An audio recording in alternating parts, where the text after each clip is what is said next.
In a world where prices keep climbing and value seems to keep shrinking, Lectric has come to the table and said, I am the captain now with their latest release of the XP Lite 2.0. It's a folding e-bike packed with upgrades over the last version, but still at that sweet $799 price. And it sounds too good to be true, right? I mean, there's gotta be a catch. So I put it to the test to get to the truth about the capabilities of this wallet-friendly e-bike.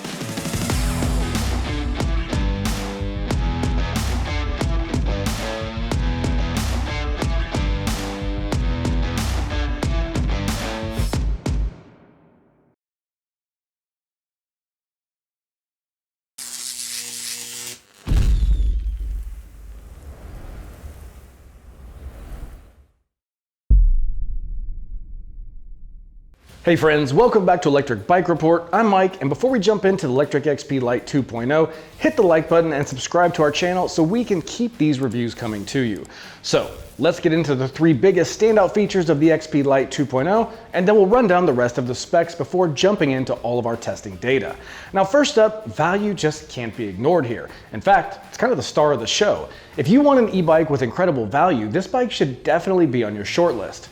The original XP Lite was one of the most affordable bikes we've ever recommended, and now with the 2.0, you get even better components, more range, and new upgrade options, but still starting at that same low $799 price. We'll detail all the specs in a moment, but for right now, I just want to give kudos to Lectric for including hydraulic disc brakes with 180mm rotors and upgrading to a color display compared to the last 1.0 XP Lite and still keeping that cost the same.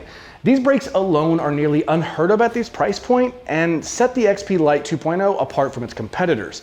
And finally, let's detail a few of those available options and configurations.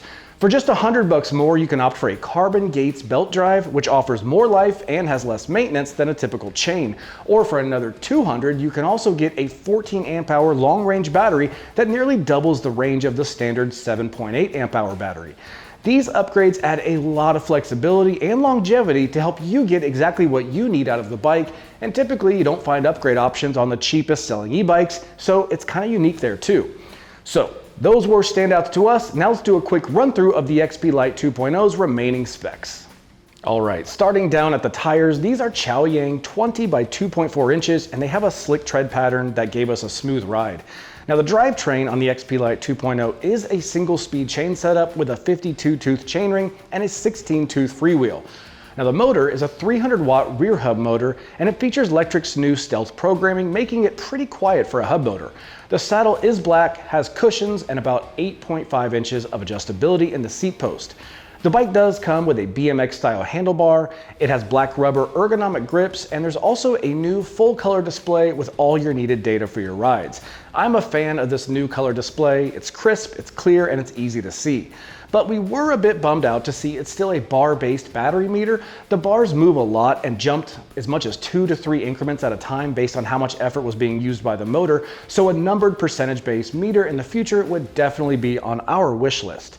Now the headlight and taillight are both LED, and finally the bike weighs in at 47.5 pounds and has a total payload capacity of 275 pounds, and it's available in 5 different colors, including this lavender we have here. So those specs out of the way, let's jump into our testing data. So not to be dramatic, but folding this bike is probably one of the best ones I've felt yet, and I genuinely mean that. The hinge is very smooth, the tolerances are done well, and it makes folding it with little effort and no hung up cables or issues. Just every time I needed it, it folded. So kudos to Lectric for the seamless design. And now let's go ahead and show you how that works. So I'll just start by collapsing the pedal, which is just a spring hinge here. I'll lower the seat.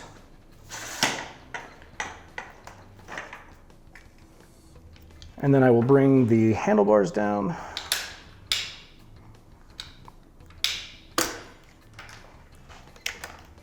And undo this hinge.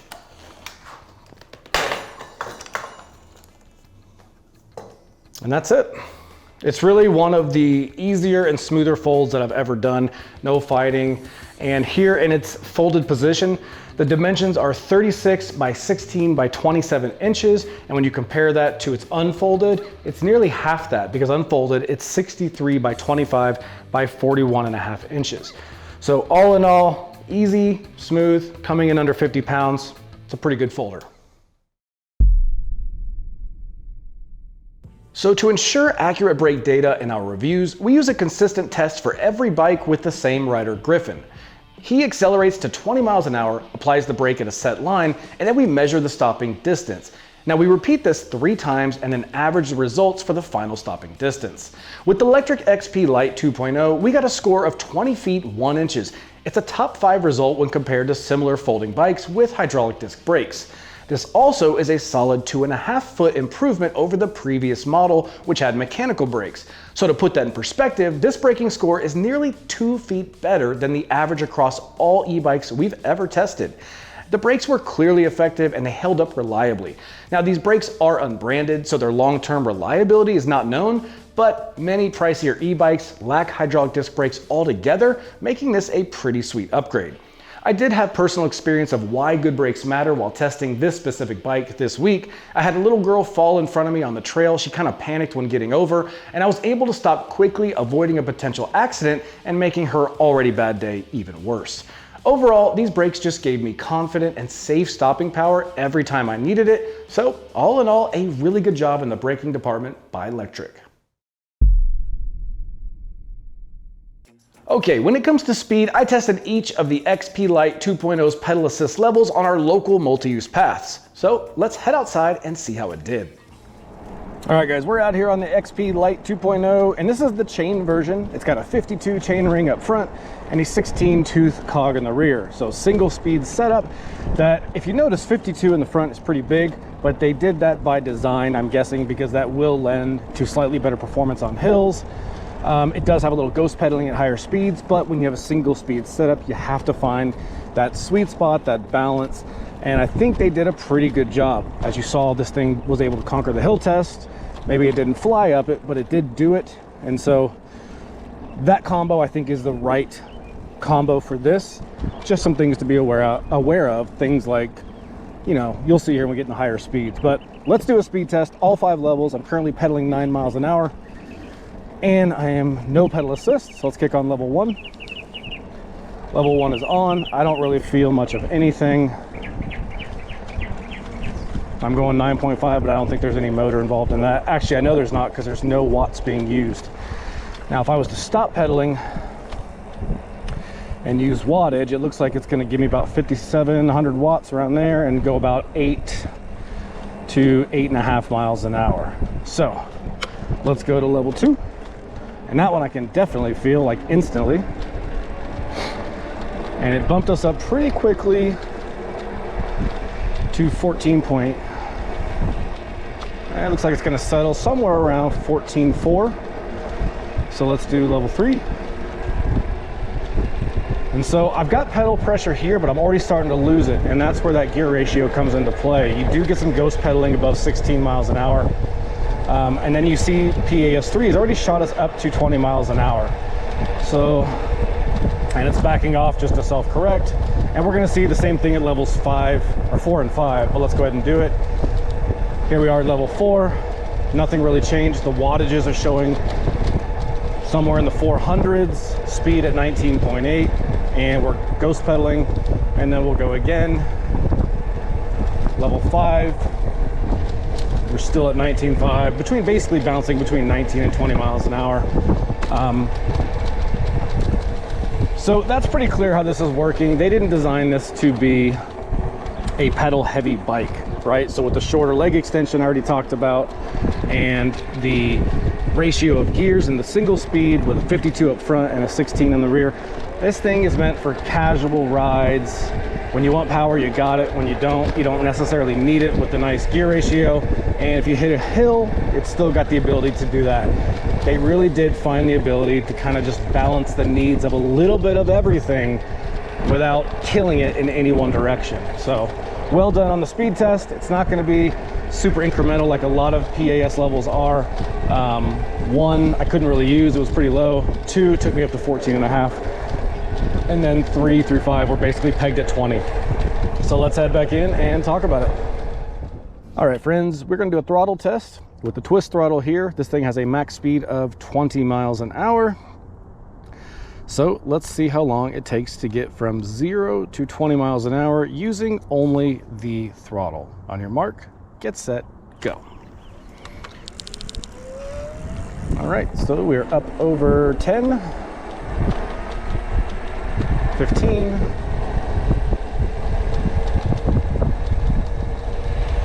and boom, 20. So that was pretty quick, and that kind of lends to the hill test performance. I think there's a bit more low end torque in these than we realize, although it's not high, it's definitely kind of found that sweet spot. Beginning with PAS deactivated, I pedaled the bike by leg power alone, and I tried to keep a pretty relaxed pace. My average speed to start on leg power was about 9.5 miles an hour. So kicking things off, I activated PAS1 and nothing changed. So just to see where it was programmed at PAS1, I stopped pedaling and I used throttle only, where it settled down to about 8.5 miles an hour. Now moving up to PAS2, the bike quickly accelerated all the way up to 14.5 miles an hour, which was a noticeable boost. In PAS levels 3 through 5, the speed stayed pretty much between 19.8 and about 20.5 miles an hour. There wasn't a refined step up in speed between these levels. They all seemed to be pretty much full power. Now this bike uses the Lectric PWR system, which stands for pedal assist and wattage regulation. This system is designed to provide a smooth and consistent power delivery, adjusting wattage based on your pedaling effort. However, in the XP Lite 2.0, it felt like the power was kind of all or nothing in the higher PAS levels. The Lectric PWR system should help balance the power across all levels, but here it seemed to kick in fully rather than gradually. This 300-watt motor felt like it was designed for simple, relaxed rides. It delivers power when you need it, but it's not focused on precise speed increments. The single-speed gear ratio is practical for pedaling up to about 15 miles an hour. After 15, you hit what's known as ghost pedaling. It's basically at higher speeds, pedaling doesn't influence the speed anymore because you've outpaced the gearing. It's fairly common on single-speed e-bikes. But overall, these results match the theme of the XP Lite 2.0. It's a straightforward bike meant for relaxed rides where precise cadence and speed adjustments are not the priority. It's a simple bike with power when you need it, making it a great option for casual rides, commutes, or just everyday errands. Thinking about your remaining range on an e-bike when you're far from home and staring at that battery life readout can make things a little tense. So we set out to see just how far the XP Lite 2.0 can take you on a single charge. Now for the range test, we run it in two sections. First, we charge the bike up to 100% and we hit the road in the lowest PAS setting at level 1 to see how far it will go until the battery runs dry. Then we charge it back up to 100% and hit the road again, only this time on the highest setting, PAS 5, and we ride it till it runs dry a second time. Now for context, Lectric claims the XP Lite 2.0 has a range of up to 45 miles. So on the first run in PAS 1, we managed to ride the bike for 37.21 miles. To help put that in perspective, that took us 3 hours, 48 minutes, averaging 9.63 miles an hour and climbing a total elevation of 795 feet. These numbers are solid for a bike with a 374 watt-hour battery, though slightly under the claimed range. Now on the second run with a freshly charged battery, we covered 19.62 miles, spanning 1 hour 15 minutes and averaging 15.6 miles an hour and gaining 617 feet of elevation. Again, respectable results for a bike of this class and motor size. Now here's the deal. For $800, I think getting between 19 and 37 miles is pretty great range. And remember, you can just about double this for $200 with the long range battery option at checkout. Overall, the XP Lite 2.0's 374 watt-hour battery paired with its 300 watt rear hub motor proved to be a good match, balancing decent range with solid battery efficiency that we think most folks will find to be plenty of range for day-to-day getting around. Alright, so let me be honest. I didn't have high expectations of the XP Lite 2.0 for our hill test, largely due to the 300 watt motor. I just couldn't see it making it up hellhole with a small motor and battery. But my opinions are just that, opinions. So we'll let the hill test be the true judge of how mighty this bike is and head outside with Justin as they face our third of a mile hill climb with a 12% average grade. All right, out on hellhole with the XP Lite doing the throttle test.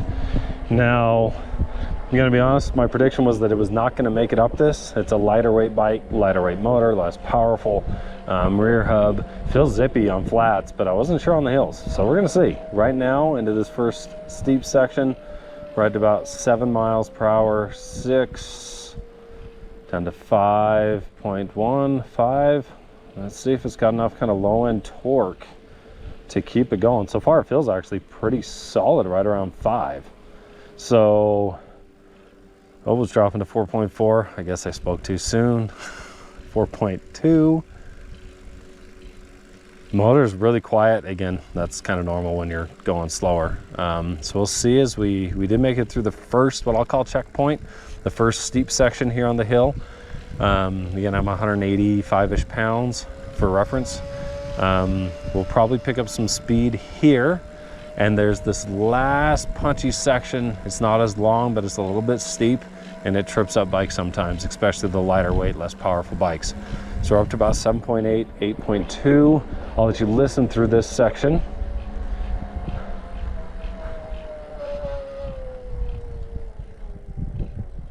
Oh, come on, you're so close. Down to 3.2, 2.7. Wobbling a little bit, but it feels like it's got enough. Oh, I think it's gonna do it. Got us back up to 4. Okay, so barring something here, it's gonna make it up hellhole, which is better than I expected. Again, I was not expecting this to be a hill charger. Now this is the base model XP Lite with a single gear on the chain, which doesn't affect the throttle test, but we'll turn around and do the pedal test and see how it does.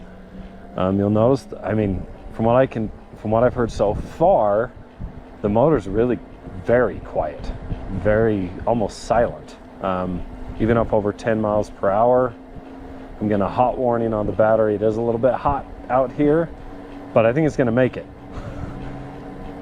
Let's go to the tape, check the time, but good job, XP Lite. Again, not expected to make it up that hill. All right, we are back out on hellhole with the XP Lite, the standard version. So it's a single speed with the chain. We're gonna see how this does pedaling. So, you know, so far, right about 10 miles an hour through here. I'm not pedaling a ton. We'll also note that the maximum saddle height is a little bit lower than I would normally want for, you know, hill climbs. I don't have full leg extension here, but because I don't have to necessarily pedal hard, it's not that big of a deal. So down to about 7.6 through that section here. The motor still sounds very quiet, pretty responsive as well, which, and for the price of this, is pretty impressive. I'll let you listen to it through this last steep section here.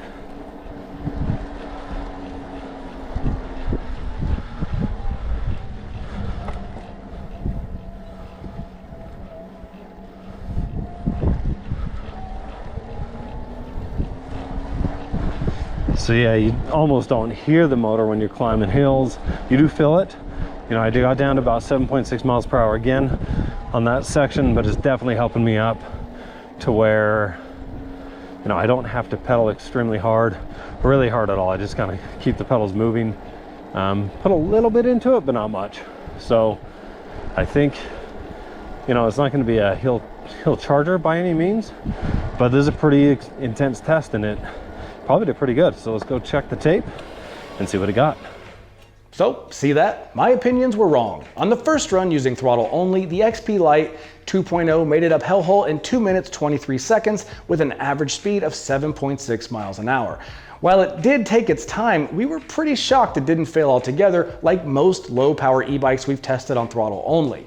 Now on the second run, with some leg muscle and PAS5 activated, the XP Lite 2.0 made it up hellhole in 1 minute 39 seconds with an average speed of 11 miles an hour. This is really good again, considering its small 300 watt motor.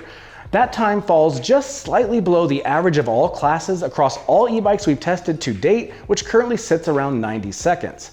So all in all, the XP Lite 2.0 performed surprisingly well on the hill test. It's not designed to be a hill climber with a single speed drive and a smaller motor. It's more of a get around town type of bike.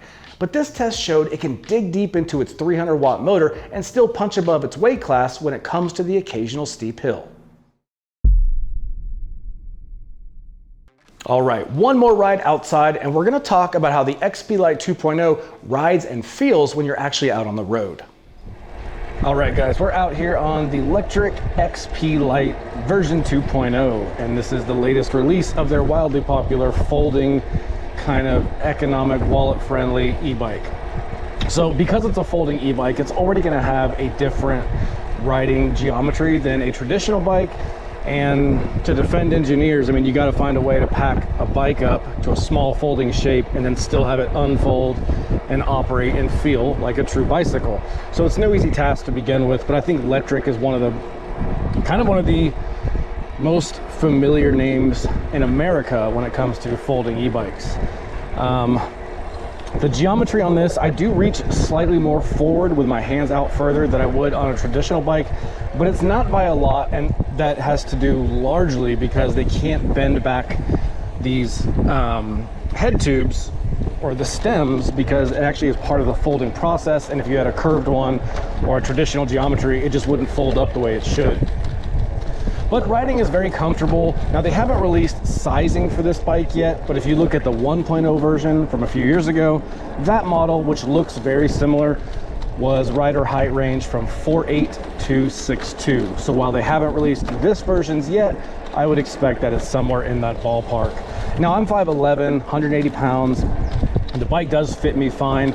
I will say, for those of you taller than 6 foot, I'm already starting to notice a little bit of just maybe not enough pedal extension, kind of like some of the more moped style bikes we have. It's not that exaggerated, but it is slightly less pedal extension than I would want to see. So if you're north of 6 foot, it's definitely something to consider. Now, you cannot adjust, you can adjust the handlebar height down here. You've got this range, and I've got it maxed out at 5'11". And then you have another 8.5 inches of adjustability in the seat post to where you can dial in just what feels best for you. And the way I have it set it up now is kind of where it feels good for me. Now, the tires down below have a nice commuter semi-slick tread pattern. Let me take a look at the brand real quick, but they're sized 20 inches by 2.4, and they roll really nicely. They're really quiet. And these are, yeah, they're Chaoyang. So a pretty commonly seen brand on lower, I don't want to even say lower, just a commonly seen tire brand on most DTC or direct-to-consumer e-bikes. The motor on this is a 300-watt rear hub motor. I don't know the torque rating. It wasn't released in the media kit that we received. But from our hill test, you can see that it is capable of climbing hills, and even more so than even some 500-watt motors we have on cruisers. So whatever the torque rating it is, it does seem to be sufficient. Now, another standout about this bike is how quiet this motor is. They call it their M24 stealth technology, which sounds like a really flashy marketing term, but to me, I'm just gonna call it quiet because it's really quiet, and I love that on an e-bike. I'm not a huge fan of riding by people with a really loud motor on my bike. This bike is super, super quiet, up there with more high-end brands as far as like decibels go. Other than that, the bike has they call it their PWR system. So it is a cadence, but it's also a bit of a torque sensor. It's kind of a mix of both. It measures the wattage of your pedaling power as well as the rotation, speed, cadence of your pedals. And between the two, it balances power and speed in a manner that they think seems the most natural. And I think they've got it pretty good for a non-torque sensor, non-mid-drive bike. It feels about as natural as you can get. And overall, I just feel like this is one of those bikes you can't go wrong with. If you're not sure what you want, you don't have a specialty need like an EMTB or something fancy, this is going to get the job done for the majority of riders in the majority of situations. So with that, let's head back in and wrap this up. So riding a folding bike like this feels a bit different than riding a traditional bike. It's not bad at all, it's just different. The unique geometry has to strike a balance between being rideable and foldable while still looking like a bike. The riding posture is upright, but you still need to lean forward slightly to reach the handlebar, which is designed that way so it can fold down and stay close to the bike when it's folded. Now, when it comes to sizing, this bike rider height range has not yet been released, but when I look at the original old version, that one fits riders from 4'8" to 6'2", and I think we can expect something close to that when this is released. In fact, it's probably live right now. If you want to hit the link in the description, you can go check it out. The BMX style handlebar on the Lectric XP Lite is a nice touch that, in my opinion, feels better for control and handling than the more traditional flat bar we see on most folders. To me, it just felt like it improved handling and overall control. Now, I will say I'm 5'11" and 180 pounds, and it felt like it fit me just fine, but I did start to feel like the leg extension was a bit shorter than I like for proper pedaling. But after logging nearly 100 miles this week, it was never really an issue, but it's something to think about for those of you over 6 foot out there watching. So here we are again. We covered a lot of information, and you're probably wondering, what do we think about the XP Lite 2.0 and would we recommend it?